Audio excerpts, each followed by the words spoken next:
Son of Bengal বাংলার খবর, আপনাদের সাথে আপনাদের পাশে। শুক্রবার ভোর প্রায় 4টের দিকে অন্ডাল বাজারের কবিরাজ গলিতে অবস্থিত একটি কাপড়ের দোকানে ভয়াবহ আগুন লাগার ঘটনায় পুরো এলাকা জুড়ে আতঙ্ক ছড়িয়ে পড়ে। সকাল হতেই বাজারে হুড়োহুড়ি ও আতঙ্কের পরিবেশ তৈরি হয়। এই ঘটনা যেমন স্থানীয় মানুষকে ঝাঁকিয়ে দিয়েছে, তেমনি এখন এই নিয়ে রাজনীতিও জোরদার হয়েছে। ঘটনার খবর পেয়েই বিজেপি প্রার্থী পার্থ ঘোষ ঘটনাস্থলে পৌঁছে পরিস্থিতি খতিয়ে দেখেন। তিনি অন্ডালে ফায়ার সেফটি ব্যবস্থা নিয়ে গুরুত্বপূর্ণ প্রশ্ন তুলে রাজ্য সরকারকে আক্রমণ করেন। ঘনবসতি কিন্তু ফায়ার সুবিধা নেই। পার্থ ঘোষ বলেন, অন্ডাল আজ একটি ঘনবসতি এলাকায় পরিণত হয়েছে, কিন্তু এখানে এখনো ফায়ার ব্রিগেডের কোনো স্থায়ী ব্যবস্থা করা হয়নি। এটি সরাসরি প্রশাসনিক অবহেলাকে প্রকাশ করছে। তৃণমূল সরকারকে সোজা আক্রমণ করে তিনি অভিযোগ করেন, দীর্ঘদিন ধরে ক্ষমতায় থাকা তৃণমূল কংগ্রেস অন্ডালের মতো গুরুত্বপূর্ণ এলাকায় ফায়ার স্টেশন তৈরির প্রয়োজনীয়তাকে উপেক্ষা করেছে। যদি সময় মতো এই দিকে মনোযোগ দেওয়া হতো তাহলে এমন ঘটনায় ক্ষতি কমানো যেত। বিজেপি প্রার্থী উদ্বেগ প্রকাশ করে বলেন, ভবিষ্যতে যদি কোনো বড় আগুন লাগে তাহলে ফায়ার ব্রিগেডের গাড়িগুলো সময় মতো কিভাবে পৌঁছাবে এবং আগুন নিয়ন্ত্রণে কিভাবে আনা যাবে, এটা একটা বড় প্রশ্ন। আজ রাজনীতি নয়, মানুষের সাথে দাঁড়িয়ে আছি। যদিও পার্থ ঘোষ এটাও বলেন, তিনি এই সংবেদনশীল সময়ে রাজনীতি করতে আসেননি, বরং স্থানীয় মানুষের সাথে দাঁড়াতে এসেছেন। তার সত্ত্বেও তিনি পুরো ঘটনার দায়িত্ব তৃণমূল কংগ্রেস সরকারের ওপর চাপিয়ে প্রশ্ন তোলেন। এত দীর্ঘ শাসনের পরেও অন্ডালে কেন মৌলিক সুবিধার অভাব? ফায়ার সেফটি বড় নির্বাচনী ইস্যুতে পরিণত। এই ঘটনার পর অন্ডালে ফায়ার সেফটি নিয়ে বিতর্ক তীব্র হয়েছে এবং এটি আগামী দিনে রাজনৈতিক পারদ চড়তে পারে।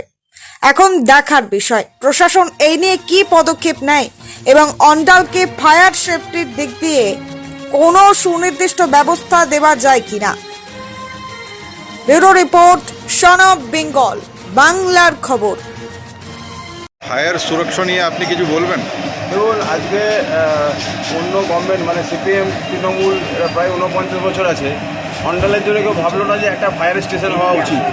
আজকে দেখুন এই জলগুলো আসছে, এই জলগুলো প্রাইভেটলি ম্যানেজ জল, মানে কোনো অ্যাপার্টমেন্ট থেকে কারো বাড়ির থেকে জল নিয়ে একটা আমাদের আগের দিনে যেরকম ছোটোবেলা দেখেছি আগুন লাগলে কুয়োর থেকে জল তুলে দিত, মোটামুটি ফায়ার সিস্টেমটা সেরকমই হয়ে আছে আর কি।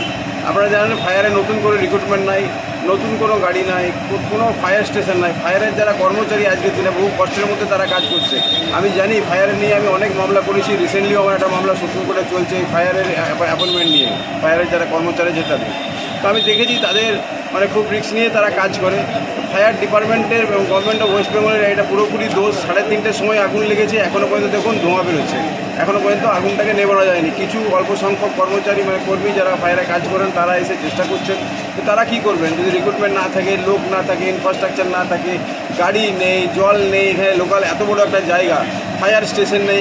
এখানকার যিনি জনপ্রতিনিধি মানে অলরেডি মানে জেলা পরিষদের মেম্বার যিনি এবারে দাঁড়িয়েছেন আমার তৃণমূলের পক্ষ হয়ে, তাই উনি কোনোদিন আজ অবধি ভেবেছেন যে একটা ফায়ার স্টেশন হওয়া দরকার? উনি তো পঞ্চায়েত সমিতি, জেলা পরিষদ সবগুলোই ট্রাই করলেন, এবারে এমএলএ ভোটেও ট্রাই করছেন। তার একবার কি ভাবা উচিত ছিল না যে এখন অন্ডালবাসীর জন্য একটা ফায়ার স্টেশন করে দেওয়া? অন্ডাল এত বড় একটা জায়গায়, এত দোকান, এত মানুষ, এত কিছু, এত ভোট তৃণমূল কংগ্রেস এর আগে অবধি পেয়েছে। তো মানে কি বলবো, আমি এটাও শুনেছি যে বহুদিন আগে নাকি স্যাংশন হয়েছিল বা স্যাংশন হবে, জায়গা অ্যালট হয়েছে। এসব মানুষ চায় না, মানুষ চায় এক্স্যাক্টলি প্র্যাকটিক্যালি কাজটা কী হলো। এখানে কাজের কোনো কিছু নেই, শুধু তৃণমূল কংগ্রেস ভোট চাইতে আসে। এখন এখানে যেখানে দাঁড়িয়ে আছেন দেখুন, কাছড়া দেখুন নিচে, মানে গন্ধ উঠছে আর কি। আপনি যদি ক্যামেরা ঘোরান তাহলে বুঝতে পারবেন। তো পরিস্থিতি খুব বাজে জায়গায় আছে।